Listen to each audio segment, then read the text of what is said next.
Hebrews chapter 12. Therefore, since we are surrounded by such a great cloud of witnesses, let us throw off everything that hinders and the sin that so easily entangles, and let us run with perseverance the race marked out for us. Let us fix our eyes on Jesus, the author and perfecter of our faith, who for the joy set before him endured the cross, scorning its shame, and sat down at the right hand of the throne of God. Consider him who endured such opposition from sinful men, so that you will not grow weary and lose heart. In your struggle against sin, you have not yet resisted to the point of shedding your blood, and you have forgotten that word of encouragement that addresses you as sons. My son, do not make light of the Lord's discipline, and do not lose heart when he rebukes you, because the Lord disciplines those whom he loves, and he punishes everyone he accepts as a son. Endure hardship as discipline. God is treating you as sons. For what son is not disciplined by his father? If you are not disciplined, and everyone undergoes discipline, then you are illegitimate children and not true sons. Moreover, we have all had human fathers who disciplined us, and we respected them for it. How much more should we submit to the Father of our spirits and live?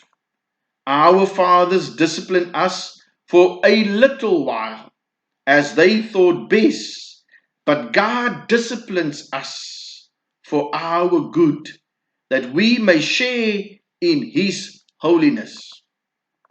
No discipline seems pleasant at the time, but painful. Later on, however, it produces a harvest of righteousness and peace for those who have been trained by it. Therefore, strengthen your feeble arms and weak knees. Make level paths for your feet, so that the lame may not be disabled, but rather healed. Make every effort to live in peace with all men and to be holy. Without holiness, no one will see the Lord. See to it that no one misses the grace of God, and that no bitter root grows up to cause trouble and defile many. See that no one is sexually immoral or is godless like Esau, who for a single meal sold his inheritance rights as the oldest son. Afterwards, as you know, when he wanted to inherit this blessing, he was rejected. He could bring about no change of mind, though he sought the blessing with tears. You have not come to a mountain that can be touched and that is burning with fire, to darkness, gloom, and storm, to a trumpet blast, or to such a voice speaking words that those who heard it begged that no further word be spoken to them, because they could not bear what was commanded. If even an animal touches the mountain, it must be stoned. The sight was so terrifying that Moses said, I am trembling with fear. But you have come to Mount Zion, to the heavenly Jerusalem, the city of the living God.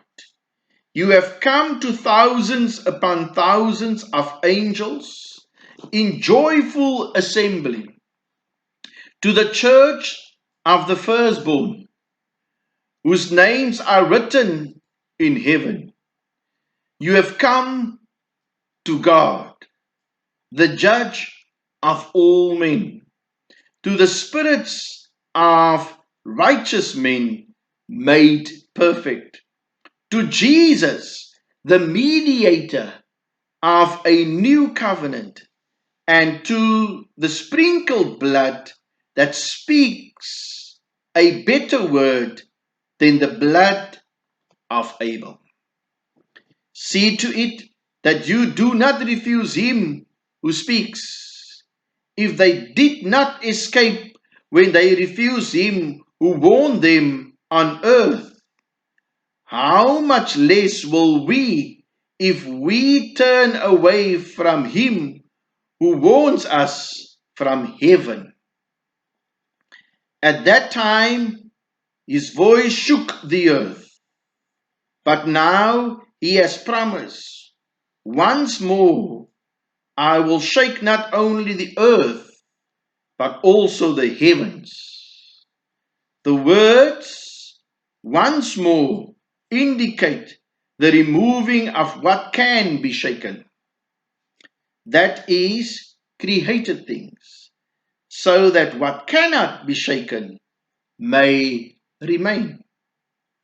Therefore, since we are receiving a kingdom that cannot be shaken, let us be thankful and so worship God acceptably with reverence and awe.